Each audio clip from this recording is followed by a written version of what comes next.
Guðfinna Jóhanna Guðmundsdóttir gerir grein fyrir bókunum Framsóknar og flugvallavinna.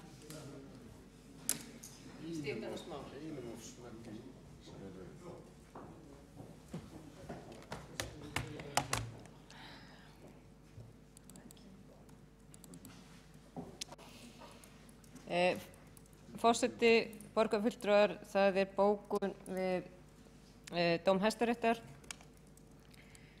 Borgarfulltrúar Framsóknar og flugvallavinna hafa verulega áhyggjur af flugöryggi verði ekki tryggt við lokun brautarinnar. Niðurstaða dómsins byggir nefnilega ekki á flugöryggissjónarmið heldur að samningar skuli halda, enda snerist dómsmáli samning frá 2013 milli innanríkisráðherra og borgarstjóra en ekki flugöryggi. Flugbrautin hefur margítrekað sanna gildi sitt og hafa komið upp tilfelli þar sem ekki hefur verið hægt að lenda sjúkraflugvél í Reykjavík og annarri braut. 30. desember síðastliðinn treysti sjúkraflug í hæsta forgangi algjörlega á neyðarbrautina en ekki var hægt að lenda hinum tveimur brautunum. Hefur Félag íslenskra atvinnuflugmanna FÍA lýst yfir verulegum áhyggjum af stöðu flugöryggismála á Reykjavíkurflugvelli í kjölfar dómsins sem og fyrirsvarsmenn Mýflugs.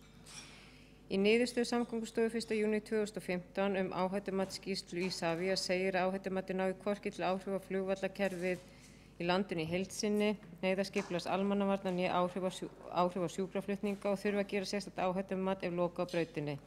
Með vísandi til þess þarf nú að gera slíkt áhættumat sem meðal annars nær til neyðarskipulags almannavarna og áhrif á sjúkraflutninga. Við gerð áhættumatsins vegna sjúkraflugsins hljóta þær forsendur sem öryggisnefnd FÍA hefur ítrekað bent á að vanti að vera teknar inn í matið, það að reikna verði með minni gerðum flugvéla eins og notaður í sjúkraflugið og lægri hliðarverðstuðli, en reikna skal notaðarstuðu með 10 hnúta hámarks hliðarverðstuðlu fyrir slíkar vélar. Og spurningin hver notaðarstuðu flugvallans verður eftir þá útreikninga. Síðan það bókun vegna landakaupa.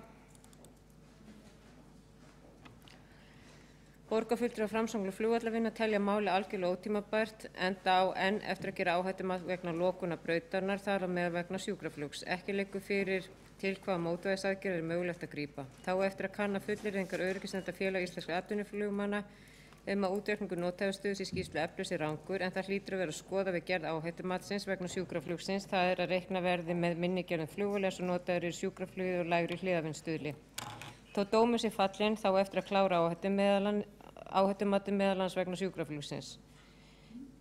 Gæti niðurstaða þess jafnvel orðið til þess að Alþingi myndi talja nauðsynlegt að taka svæði eignarnámi. Í niðurstöðu héraðsdóms segir, kemur tilvitnun gæsalöppum, í krafti almenna heimilda sinna getur Alþingi einnig því að skipta gefi ráðherra fyrirmælum framkvæmd málefna Reykjavíkurflugvallar svo að sett sérstök lög málefni vallarins þar á meðal stærð og umfang flugvallarins eftir atvikum þannig að kveðið sé heimild til eignarnáms vegna ákvæðis 72. grein stjórnarskrárinnar samanber 10. grein laga nr. 97/1995 og forgang laganna gagnvart hvers kyns áætlunum sveitarstjórnar samkvæmt skipulagslögum nr. 123/2010.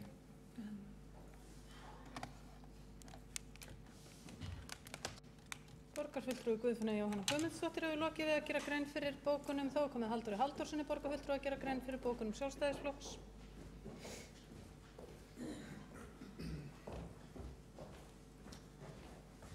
Forseti, góðir borgarfulltrúar, fyrst varðandi þriðja liðinn lokun flugbrautarinnar. Borgarfulltrúar Sjálfstæðisflokks telja að niðurstaða Hæstaréttar að loka beri norðaustur suðvestur flugbrautinni kalli á að innanríkisráðherra láti sérfræðinga yfirfara flugöryggi á Reykjavíkurflugvelli. Samkvæmt niðurstöðu Samgöngustofu 1. júní 2015 varðandi áhættumati kemur fram að það nái hvorki til neyðarskipulags almannavarna né áhrif á sjúkraflutninga og gera þurfi sérstakt áhættumat sem tekur til allra þessara þátta áður en flugbrautin lokað. Við lokun norðaustur suðvestur brautarinnar verður engin braut með þessa stefnu á suðvestur horni landsins sem mun geta haft alvarlegar afleiðingar hvað flugöryggi og sjúkraflug varðar.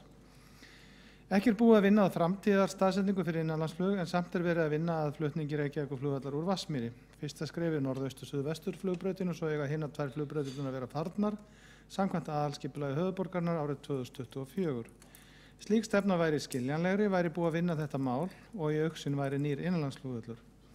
Afar brýnt að Reykjavíkurborg og innanríkisráðuneytið taki málefnalega viðræður framtíðarstaðsetningu fyrir innanlandsflug. Það styttist í árið 2024 en rannsóknir og undirbúningur vegna framtíðarstaðsetningar geta tekið lengri tíma. Ríkar ástæður eru því til að borgarstjórn Reykjavíkur leggi rækt við það sjálfsagða og mikilvæga hlutverk sem eðlilegt að krefjast af höfuðborg sem meðal annars fólgið í því að veita nauðsynlegt svigrúm fyrir mótun vandaðs almenningssamgöngukerfis þar með talið innanlandsflugsins. Þetta eru 209 orð ágætu forseti, ég vona að sleppi.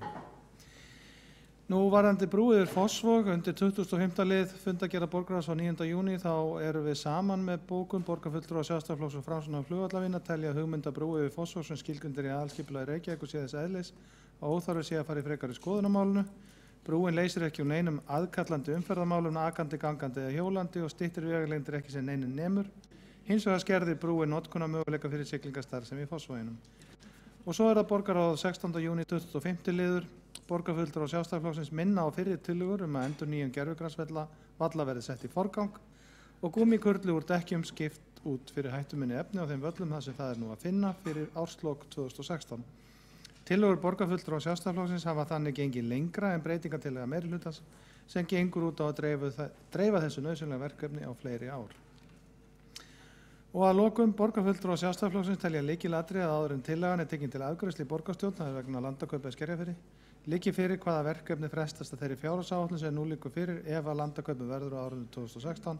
Fjárhagsvandi steðjar á borginu og mikill niðurskurður á sér stað og því erfitt að sjá hvernig standa á að kaupum á landi öðruvísi en með enn frekari niðurskurði.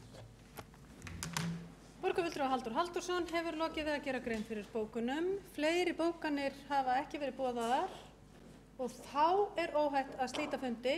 Óska borgarstjórn velfarnaðar í sumarfríinu og borgarbúum sömuleiðis og nú sjáumst við hress í haust. Fundi slitið klukkan 18:38.